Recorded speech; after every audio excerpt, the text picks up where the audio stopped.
Indonesia was strategically important. It had a huge population, and the CIA believed their Prime Minister, Sukarno, was going to open up the country to communism. The CIA was against Sukarno because he was too friendly towards the Communist Party in Indonesia. But he was not any kind of communist himself. He was not a communist dupe. But he was, to a certain extent, a Democrat, and he felt the communists had the right to be in the government. But that, for Washington, that was much too much. The CIA proposed a program of black operations. Its more serious covert operations in Indonesia were aimed at doing something which was of much more questionable moral legitimacy, sowing confusion within Indonesian society so as to provoke an armed clash between the Indonesian army and the Indonesian Communist Party, which the CIA fully anticipated and hoped would result in a bloodbath and allow for a military takeover of the Indonesian government. On the night of September 30th, 1965, a low-ranking soldier kidnapped and murdered 6 Indonesian generals. The soldier claimed he carried out this attack to prevent the generals taking over the country in a CIA-sponsored coup.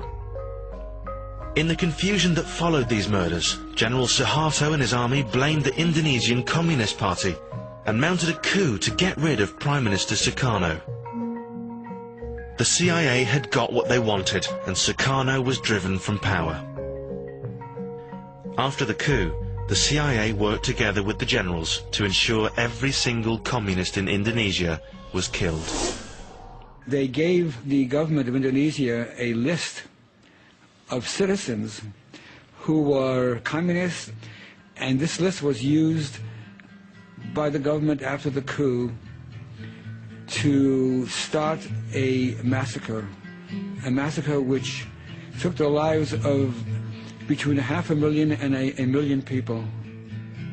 The United States government, led by the Central Intelligence Agency, helped to facilitate these massacres by providing various forms of communications equipment, money, and small weapons to the Indonesian army. This campaign constituted one of the greatest campaigns of slaughter in modern Asian history. I think, as a historian and as an American, that it is one of the most morally troubling episodes in the history of American foreign policy, and one which the U.S. government has never taken any responsibility for.